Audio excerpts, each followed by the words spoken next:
देश के रक्षा मंत्री राजनाथ सिंह ने कहा कि विधानसभा चुनाव के बाद 3 माह के अंदर भाजपा एक देश एक चुनाव बिल लाएगी।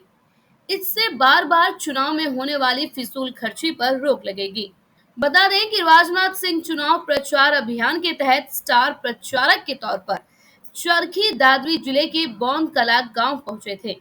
मंच से उन्होंने कांग्रेस नेताओं समेत आम आदमी पार्टी पर भी निशाना साधा। साथ ही भाजपा के प्रत्याशी सुनील सांगवान के सेना में बेटा बेटी होने पर पीठ भी थपथपाई। राजनाथ सिंह ने चुनावी रैली में तंज कसते हुए कहा कि जहां जहां कांग्रेस के पांव पड़े वहां वहां बंटा धार हो गया। हिमाचल प्रदेश में कांग्रेस की सरकार है और वहां कर्मचारियों के वेतन के लाले पड़े हैं। इसी प्रकार कर्नाटक में भी कांग्रेस के मुख्यमंत्री पर भ्रष्टाचार के गंभीर आरोप लगे हैं। राहुल गांधी पर कटाक्ष करते हुए राजनाथ सिंह ने कहा कि कांग्रेस का साहिबजादा विदेशों में देश के मान सम्मान को धूमिल कर रहा है। वहीं उन्होंने आम आदमी पार्टी पर तंज कसते हुए कहा कि जहां तक मैं समझता हूं, इस पार्टी की हरियाणा में हैसियत नहीं बन सकती।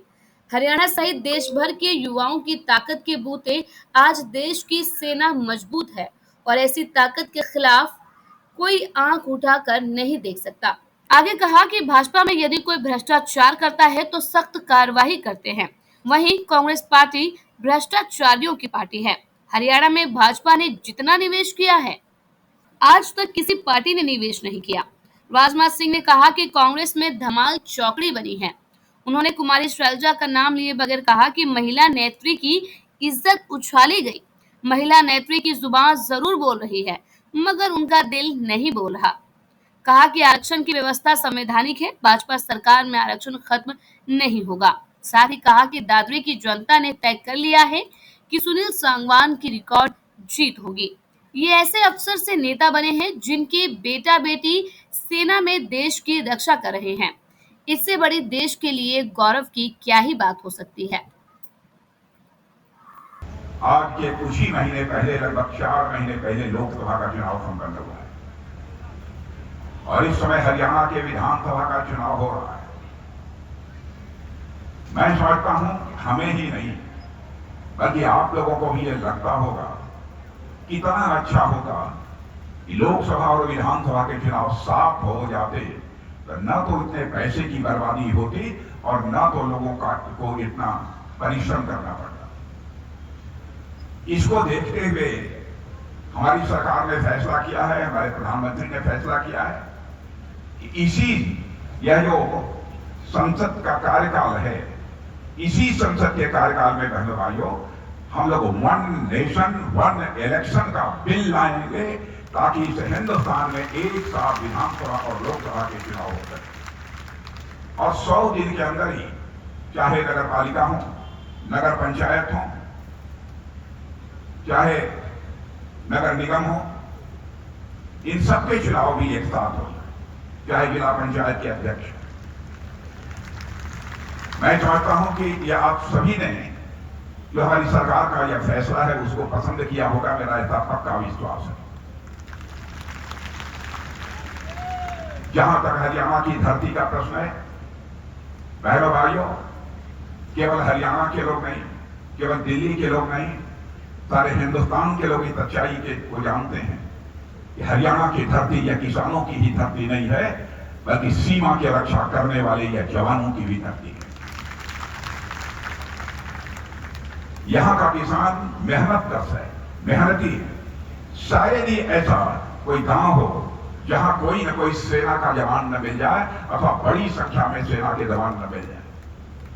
मुझे बताया गया है कि जितने लोग यहां पर मौजूद हैं, इनमें अधिकांश लोग ऐसे हैं जिनके परिवार का कोई न कोई सदस्य इस समय भारतीय सेना में अपनी सेवाएं दे रहा है। और बहनों भाइयों, जो औलाद आपने पैदा की है, भारत की सीमा की रक्षा के लिए जिस औलाद को आपने सेना में भेजा है, मैं उन्हीं के दमखम के आधार पर आपको भरोसा दिलाता हूं कि दुनिया की कोई ताकत भारत की ओर आंख उठाकर देखने की जरूरत नहीं कर सकती है। मेरे कहने का राजनीतिक पार्टी चाहिए, ऐसा मुख्यमंत्री चाहिए जिसके ऊपर एक भी भ्रष्टाचार के आरोप न लगे हों, ऐसा नेता चाहिए इस हरियाणा राज्य। बहनों भाइयों, मैं दावे के साथ कह सकता हूं हम लोगों को ये भनक मिल जाती है कि कोई भ्रष्टाचार में लिप्त है, तो हमारी सरकार इस बात की चिंता नहीं करती है कि सरकार रहेगी कि नहीं रहेगी।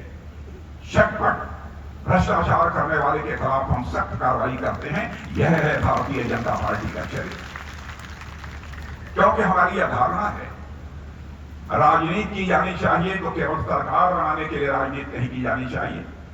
राजनीति की जानी चाहिए मेरे बहन भाइयों, तो देश बनाने के लिए राजनीति की जानी चाहिए।